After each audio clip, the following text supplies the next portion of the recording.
আমার প্রশ্নের জবাব দাও। বলুন। তুমি নাকি শুভঙ্কর চ্যাটার্যের সংসার চালাও? মিথ্যে কথা। শুভঙ্করের বোনের সঙ্গে তুমি মেলামেশা করো, এ অবুধ মিথ্যে। না। কেন? আমি তাকে ভালোবাসি। দাদা, কথাটা বাবার মুখে বলতে বলতে তোমার লজ্জা হলো না? লজ্জার সরব আমি বিলেতের মাটিতে রেখে এসেছি দীপনারায়ণ। তোমার মতো হাতের অন্ধকারে অভিনয় করে দিনের আলোয় লজ্জা দেখাতে আমার সেন্টিমেন্টে বাঁধে।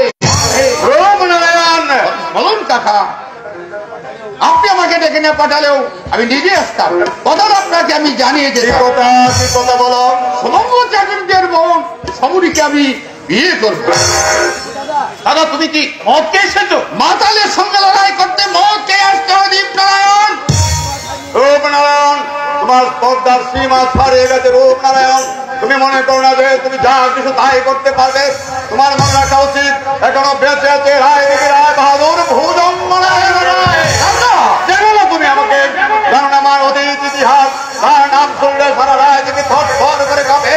তার কাঁপে দেওয়ার কিছু উপরে ভর করছে এই রায়দিকে তার প্রথম তুমি ভুলে গেছে দাঁড়িয়ে তো সামনে। আপনিও ভুলে গেছেন কাকা, যে রূপনারায়ণ রাজার নাবালক নয়, যে সম্পদে গৌরবে সমাজে আপনি লব্ধ প্রতিষ্ঠিত, যে সম্পদের অর্ধাংশ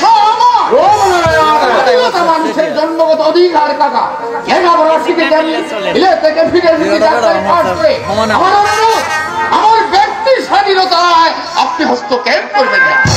তাই বলে গুটে করুণের মেয়েকে তুমি বলতে পারবে না? ভুলে যাচ্ছে কেন দীপনারায়ণ?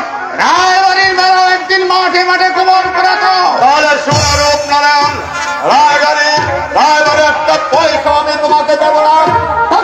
তোমার শ্রদ্ধাগত পিতা উল্লেখ স্পষ্ট লেখা আছে, রূপনারায়ণ যদি বংশমর্যাদায় কলঙ্ক পার করে তাহলে তার সমস্ত সম্পত্তির উত্তরাধিকার থেকে যা হবে বঞ্চিত। কাকু, তবু সে করে দিয়ে আমাকে তুমি বলতে পারবে না? না, তুমি উচ্চ শিক্ষিত, তোমার জন্য আমি উচ্চ শিক্ষাটা এনে দেবো। ভালোবাসা শিক্ষার হিসেব করে না কাকা। দাদা, রূপনারায়ণ, রূপনারায়ণ, সত্যি সত্যি তুমি আদর্শ, সত্যি তোমার শিক্ষার মানদণ্ড অনেক খুশি। আমি তোমার এখন একটু খুশি হয়েছি। তাই হবে সমরীকে আমি বধূরূপে বরণ করে আনি।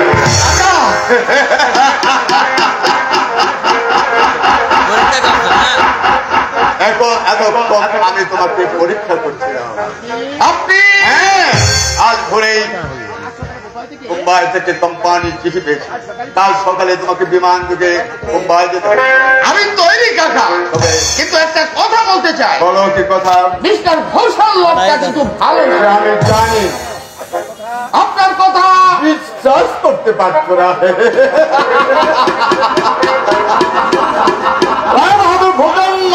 রায় যাকে তাকে সহজে কথা বলে না।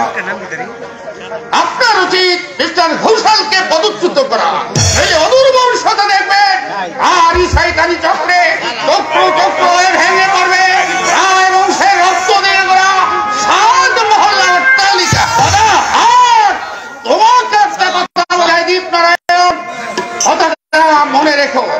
আত্মীয়ের দেওয়া বিষ ভালো, তবু অনাত্মীয়ের দেওয়া মধু ভালো নয়।